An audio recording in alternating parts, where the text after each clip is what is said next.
Hi all, ஸ்ட்ரென்த்தான ஹெல்த்தியான ஈரல் gravy recipe எப்படி பண்ணுறதுன்னு பார்க்கலாமா? இந்த கிரேவிக்கு ஒரு பேஸ்ட் அரைக்கணும். அதுக்கு மிக்சர் ஜாரில் 5 சின்ன வெங்காயம், 4 பல்லு பூண்டு, ஒரு சின்ன துண்டு இஞ்சி, ஒரு சில்லு தேங்காய் இதெல்லாம் போட்டு நல்லா பேஸ்ட்டாக அரைச்சி எடுத்துக்கோங்க. நான் 100 கிராம் ஈரல் வாங்கி சின்ன சின்னதாக சாப் பண்ணி எடுத்து வச்சுருக்கேன்.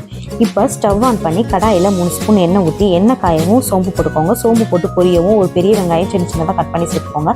இதோட ஒரு தக்காளியும் சின்ன சின்னதாக சாப் பண்ணி சேர்த்துக்கோங்க. இது ரெண்டுமே மசிஞ்சு வர நேரத்தில் நம்ம மஞ்சத்தூள் ஒரு 1/4 ஸ்பூனு, மிளகுத்தூள் 1 ஸ்பூனு, குழம்பு மிளகாத்தூள் 1 ஸ்பூனு, இந்த கிரேவிக்கு தேவையான உப்பையும் நான் ஆட் பண்ணிக்கிறேன். இதெல்லாம் சேர்த்து நல்லா மிக்ஸ் பண்ணிவிட்டு நம்ம சின்ன சின்னதாக சாப் பண்ணி வச்சுருக்கோம்ல ஈரல், அதையும் இதோட ஆட் பண்ணிக்கலாம். நம்ம அரைச்சி எடுத்து வச்சுருக்கோம்ல தேங்காய் பேஸ்ட்டு, அதில் இந்த கிரேவிக்கு தேவையான தண்ணியையும் சேர்த்து ஆட் பண்ணி ஒரு 10லேருந்து 20 நிமிஷம் நல்லா வேக வச்சு எடுத்தோம் அப்படின்னா ஈரல் கிரேவி ரெடி ஆயிடும்.